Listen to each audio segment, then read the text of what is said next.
고맙습니다. 제목을 가슴에 새겨볼까요? 시작.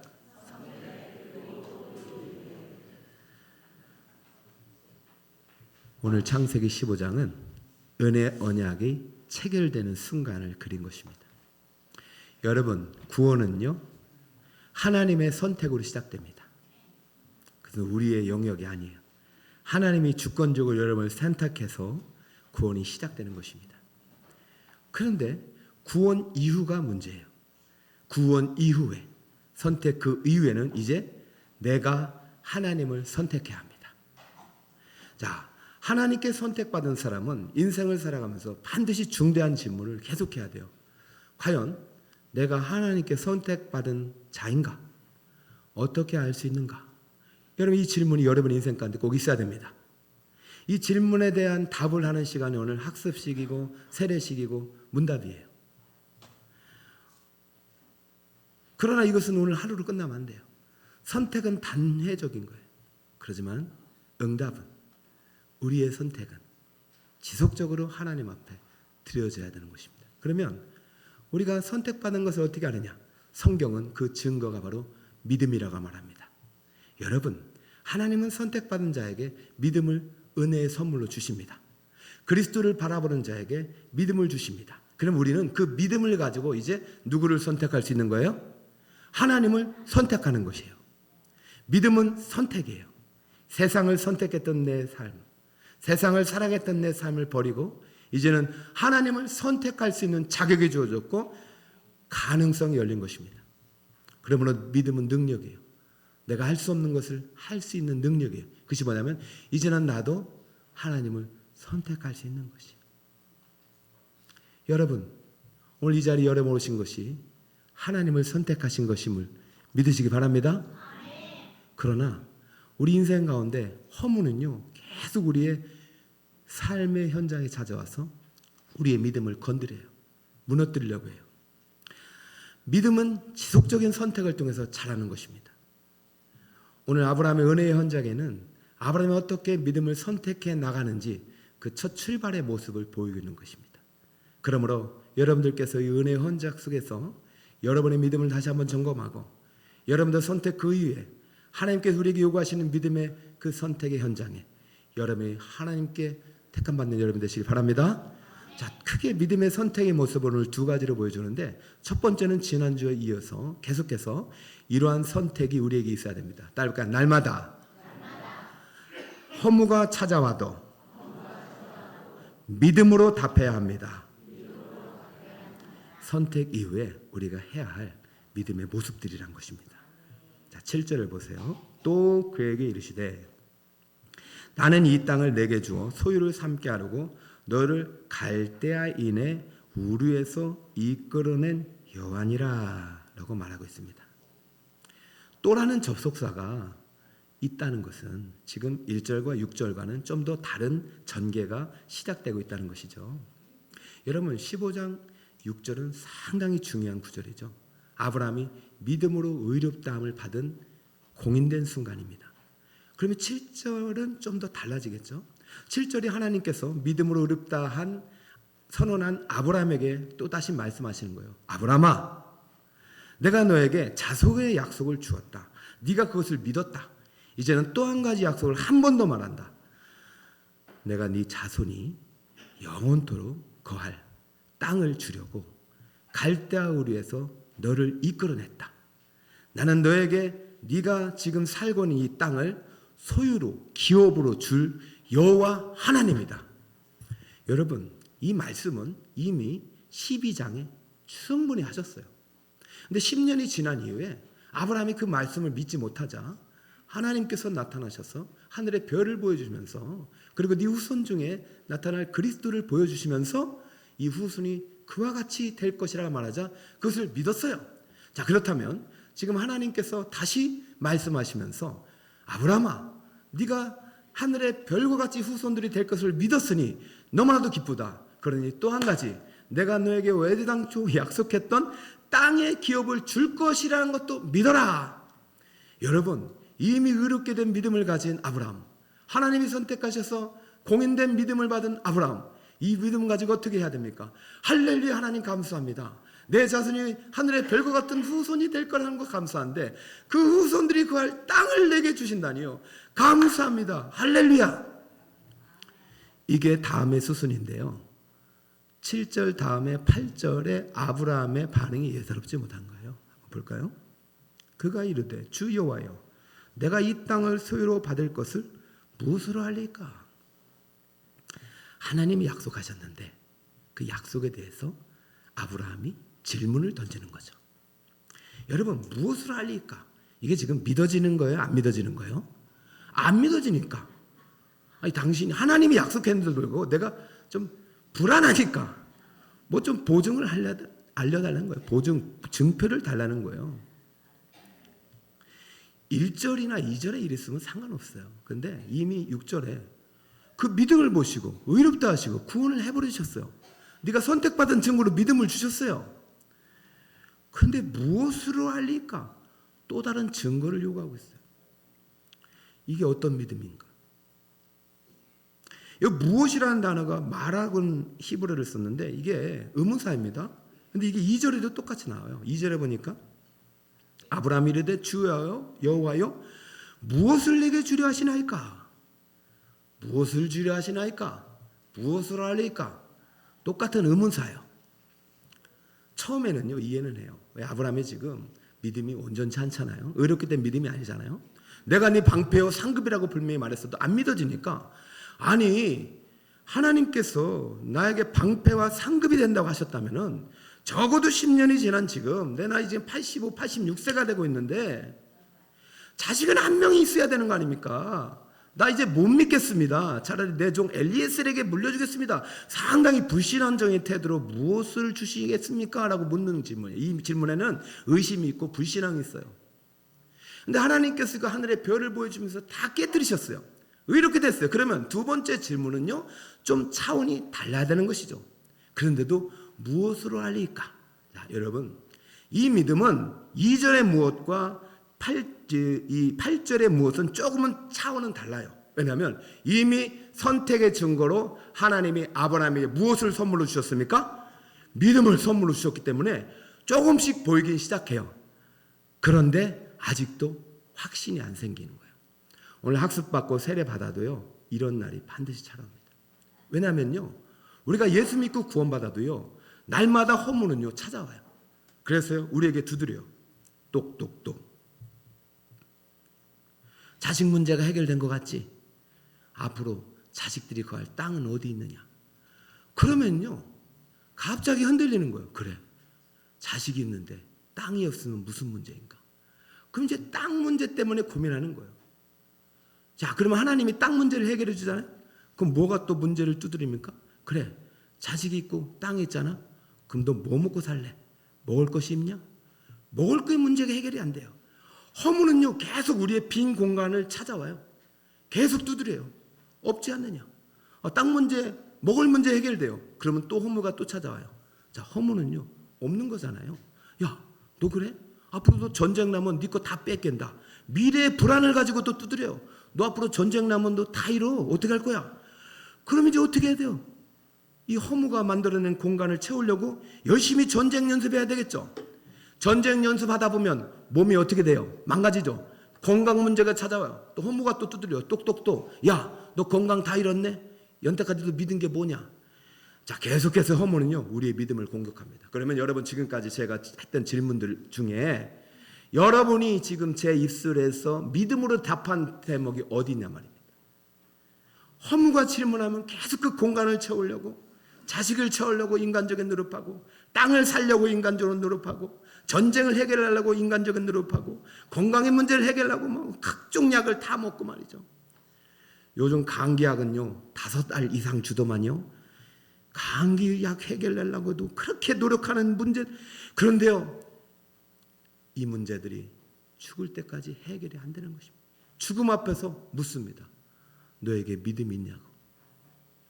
믿음은요 선택받은 순간 주십니다. 이 믿음은요 사라지지 않습니다. 그러나 그 선택 그 이후에 우리의 역할은 뭐냐면 믿음으로 살아가야 되는 것입니다. 이제는 우리가 그 믿음을 순간마다 선택을 해야 됩니다. 허무는 날마다 찾아올 거예요. 지난주에 제가 허무가 묻고 믿음이 답하다는 설교를 하고 제가 이제 주일마다 그 반응이 있어요. 제가 지금까지 이제 설교하면서 그래도 많은 분들이 은혜를 받았다는 반응을 보였어요. 근데 명심하세요. 월요일 날 또 찾아옵니다. 너 없는 거 공격합니다. 우리는 날마다 이 허무의 문제 앞에 제대로 반응하지 못하면 허무는 우울을 낳고 우울은 공황 증세를 낳고 공황 증세는 삶의 무기력을 낳고 무기력은 삶을 무너뜨립니다. 이게 지금 현대인의 질병으로 가득해요. 오늘 2주간에 걸쳐 허무의 문제를 다루고 부정의 문제를 다루고 공허함의 문제를 다루는 것은 하나님께서 우리에게 주신 은혜 언약이 바로 이 허무에서 시작됐기 때문이고, 허무의 문제 앞에 여러분 믿음으로 답할 수 없다면 이 허무는 평생 여러분을 괴롭히겠지만, 어떤 허무가 찾아와도 어떤 인생의 환난과 고난의 문제, 근심의 문제가 찾아와도 믿음으로 답할 수 있고 믿음을 선택한다면 할렐루야, 여러분 앞으로 인생에 불가능은 없게 될 것입니다. 허무는 물러갈 것입니다. 어둠은 물러갈 것입니다. 할렐루야. 앞에 마와 뒤에 마는요 뿌리가 달라요. 앞에 무엇이에 대한 의문사는 부정이고 허무가 뿌리였지만 두 번째 무엇을 알려오는 믿음이 뿌리예요. 아브라함 믿음이 큰 믿음은 아니에요. 작은 믿음이에요. 지금은 아브라함의 믿음이 강한 믿음이 아니에요. 약한 믿음이에요. 근데 믿음은요 크기가 절대 중요하지 않습니다. 겨자씨 하나를 많아도 산을 옮길 수 있는 것이에요. 아브라함은 지금 믿음을 받았어요. 이제 아브라함은 무슨 훈련하는 거예요? 하나님과 더불어 믿음으로 하나님을 선택하는 훈련하는 것입니다. 자식 문제 해결했어요. 땅 문제가 해결 안 됐어요. 그저 아브라함은 솔직히 안 믿어지는 거예요. 자식은 믿어지는데 땅은 안 믿어지는 거예요. 그러자 하나님 요구했어요. 하나님 솔직히 말합니다. 안 믿어집니다. 여러분들 솔직히 말해보세요. 강단에서 설교하는 거 다 믿어집니까? 아니에요. 그런데요 믿음을 선택하는 사람은 어떤 사람이냐? 그 다음 주에도 나와서 듣는 거예요.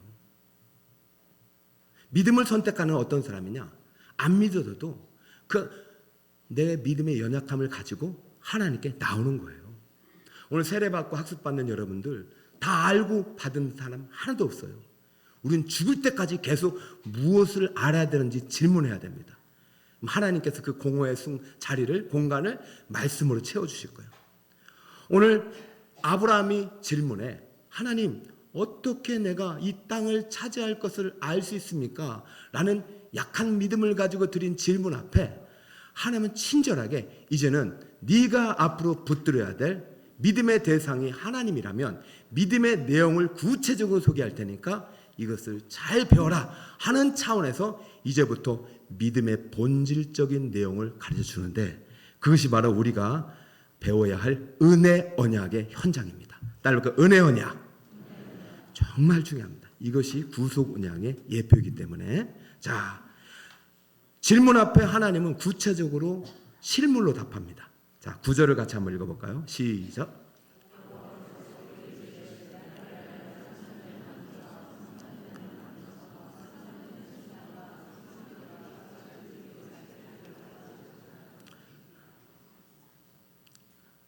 하나님 저 모르겠어요.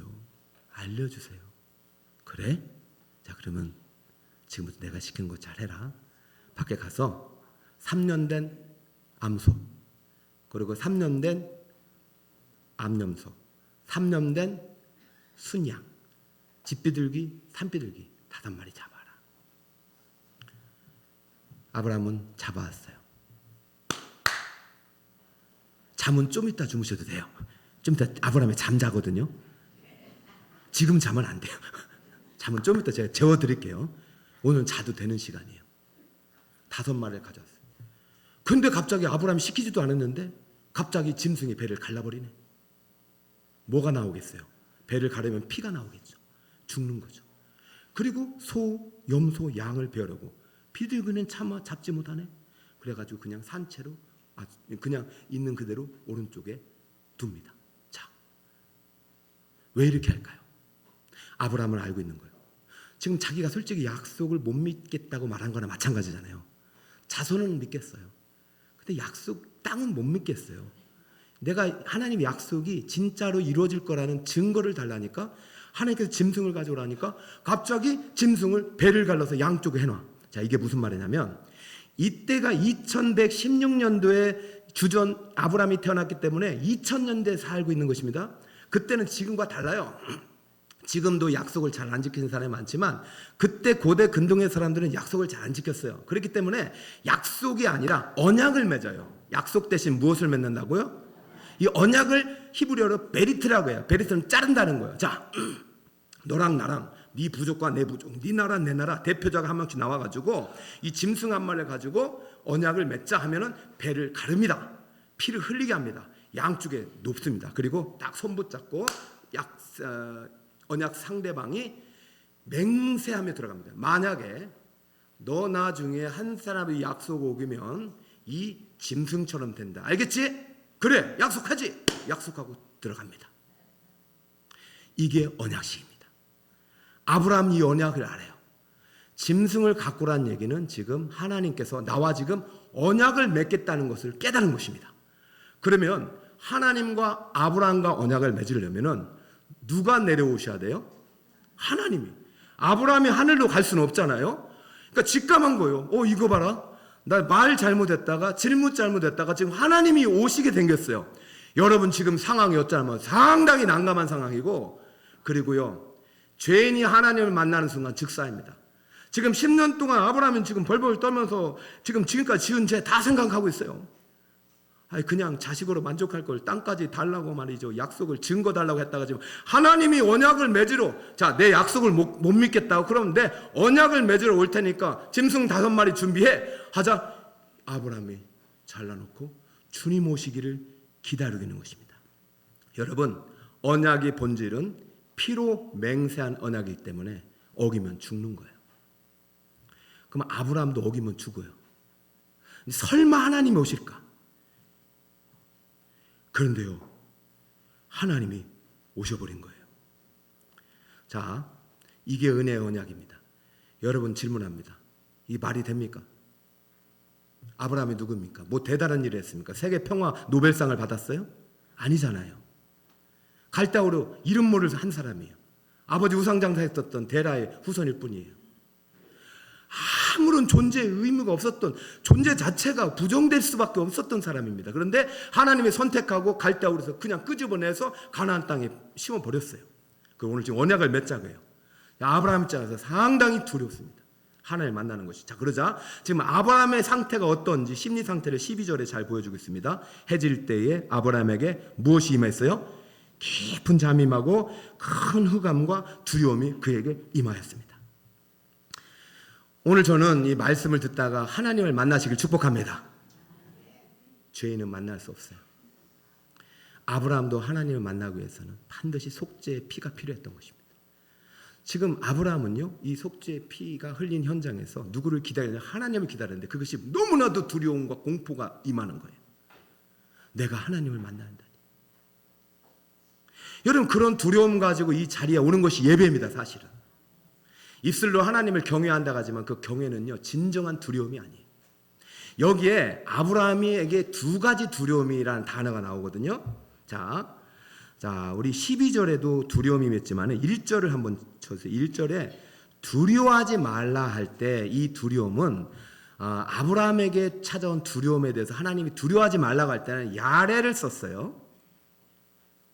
근데 지금 언약식에서 아브라함에 임한 두려움은 어떤 두려움이냐면 에마라는 단어를 썼어요. 따라해볼까요? 야레, 에마.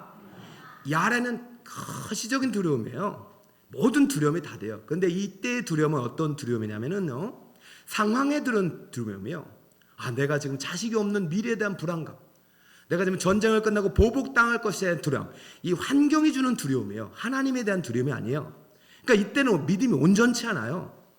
그런데 지금 12절의 두려움은 어떤 두려움이냐면, 에마는 어떤 두려움이냐면 대부분 공통적으로 신현에 대한 두려움이에요. 신현, 하나님의 강림에 대한 두려움이에요. 하나님을 만남에 대한 두려움이에요. 여러분, 세례를 받는다는 것은 내가 죽는 것이에요. 세례를 받는 것은 내가 새롭게 태어나는 것이에요.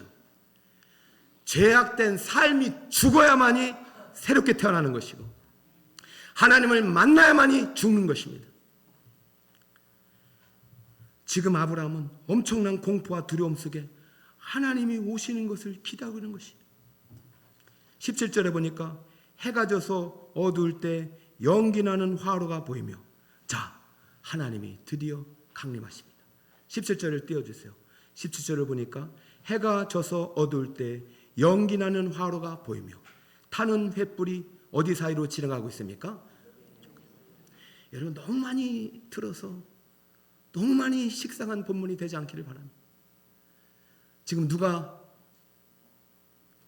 쪼갠 고개 사이로 지나가냐면 횃불이 지나가는 것이 아니라 구약의 모든 불은요, 하나님의 임재의 상징이에요.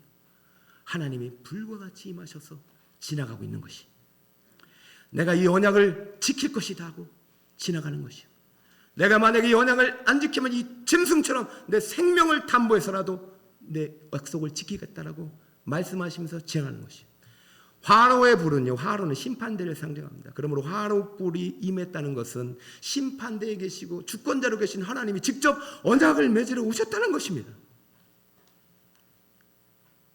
그러면 쌍방은 누구죠? 하나님과 언약을 맺을 사람은 아브라함입니다. 아브라함 손잡고 들어가야 되는데 지금 아브라함 뭐하고 있죠? 12절 해질 때 아브라함에게 깊은 잠이 매고 지금 해가 져서 어두울 때까지 못 일어났어요. 하나님은요, 아브라함을 잠재우셨어요. 왜요? 너는 여기 지나가도 소용없다. 왜? 너는 언약을 지킬 수 있다 없다? 그래서 아브라함 언약을 은혜 언약이라고 합니다. 누가 일방적으로 맺은 언약이에요? 하나님이 단독으로. 여러분, 우리가 받은 구원은요, 하나님의 단독 사역입니다. 다른 교단, 카톨릭, 다른 교리가 아무리 우리의 구원에 인간의 요소를 집어넣으려고 해도 여기 보세요. 없어요. 아브라함 뭐하고 있어요? 주무시고 계셔요. 그래서 제가 오늘 저는 이런 생각이 들었어요. 가끔 우리 설교 시간에 주무시는 분들 보면 제가 깨워야 될까 했는데 깨우지 말아야 될 것 같아. 여러분, 주님을 만나고 계시는 거예요. 주님을 만나고 계신 거예요. 지금 잠 속에서 주님이 오신 거예요. 근데 2번 잠은 안 잤어요. 그러니까 한 번 자는 것은 주님을 만나는 건데 2번 이상 자면 이제 주님이 이제 떠날 수도 있으니까. 아브라함을 재우신 것은 아브라함에게 의미가 없는 거예요. 여러분, 하나님이 이 아브라함을 믿었어요. 그 믿음을 보시고 구원을 하셨어요, 이미. 근데 또 약속을 요구하시네. 하나님, 땅 주신다며요. 증거를 보여주세요. 그래서 어떻게 해요? 짐승을 가지고 언약식을 체결하는데 아브라함은 주무시고 계시고 하나님은 하늘 보좌에서 내려오셔서 불과 같이 횃불과 같이 지나가 버리시면서 이것이 나의 증거니라. 그래서 이 언약을 횃불 언약을 합니다. 따르니까 횃불 언약. 하나님께서 불처럼 지나가십니다. 여러분을 구원은 하나님이 불처럼 임한 결과입니다. 여러분을 찔러 쪼개서 여러분을 구원하시는 거예요. 여러분, 여기에 하나님 혼자 지나가셨을까요? 아니요. 이 본문에서 우리가 읽어야 될 분은 바로 예수 그리스도예요. 보이시죠? 다시 볼까요? 3년 된 암소, 3년 된 암염소, 3년 된 암양, 333. 이것은 삼위일체 하나님을 계시하는 이미지고 숫자고, 3마리의 양도 짐승도 마찬가지고. 여러분, 먼 훗날 예수님께서 이 땅에 십자가의 대속의 모습을 당하시고 찢기시고 맞으시고 죽임당하실 때 여러분 무엇이 찢어졌습니까? 하늘의 휘장이 찢어졌어요. 그것은 바로 예수님의 육체를 상징합니다. 지금 이 언약식에 누가 누워 계신 거예요? 예수님이. 어떻게 된 상태로? 찢긴 채로. 아브라함아, 보이느냐? 너는 지킬 수 없지만 네가 못 지키기 때문에 네 후손은 날 그리스도, 그 내 아들이 이 언약을 지키기 위해서 왔고 다 지켜 행할 것이고 너희들이 못 지킨 그 죄값마저도 이 아들이 이렇게 대속의 제물에 죽을 것임을 네가 믿느냐고 묻는 것입니다. 할렐루야. 물론 아브라함은 다 깨닫지 못했지만 이 순간 잠든 속에서 여러분 꿈과 환상은 계시의 도구였어요. 아브라함에게 믿음의 본질이 바로 무엇인지 가르치고 있는 것입니다. 할렐루야. 믿음의 본질이 무엇입니까? 여러분, 나는 부정하는 거예요. 나는 없는 거예요. 믿음의 본질이 무엇인 겁니까? 하나님을 인정하는 것입니다. 할렐루야. 여러분, 나를 부인하고 예수 그리스도의 십자가 나의 것임을 믿는 자가 바로 하나님께 선택받은 자임을 믿으시길 바랍니다. 나는 죽고 내 안에 예수가 살고 있다는 것, 이것이 믿음입니다. 믿음은 큰 믿음, 작은 믿음, 강한 믿음, 약한 믿음이 중요한 게 아니에요. 어떤 믿음을 가지고도 하나님 앞에 나오느냐 나오지 않느냐가 중요한 것입니다. 인생의 허무가 찾아왔지만은 날마다 허무가 찾아오겠지만 아브라함은 이제부터는 믿음을 가지고 주님 앞에 나아갔습니다. 실패했을지라도 다시 믿음을 가지고 나아갔습니다. 실패 그대로 가지고 나왔어요. 16장 보세요. 말도 안 되는 실패예요. 그런데요, 그 실패 그대로 가지고 나와요. 난 못해요. 난 안 해요. 그래, 맞아. 네가 할 수 없는 그것을 하나님은 하시느니라. 할렐루야. 아무 죄가 없는 그 아들을 속죄 양으로 보내셔서 우리에게 제물이 되게 하시기까지 우리를 사랑하시는 그 사랑이 바로 성경 안에 기록됨을 믿으시기 바랍니다. 그러므로 날마다 허무가 찾아올 때 여러분 믿음을 선택하신 여러분 되시기 바랍니다. 내가 그리스도와 함께 십자가에 못 박혀 나는 이제 죽었나니. 할렐루야. 세례는 이것을 고백하는 것입니다. 그런데 세례는 무엇을 또 고백하는 것이냐? 선택 그 이후에 내가 이제 믿음으로 살겠다는 고백을 바울은 이렇게 하는 것입니다. 그런즉 이제는 내가 사는 것이 아니요 내 안에 누가 사는 것이다? 그렇죠. 이제 내가 사는 것은 나를 사랑하사 나를 위하여 자기 자신을 버리신 하나님의 아들을 믿는 믿음 안에서 사는 것이다. 할렐루야.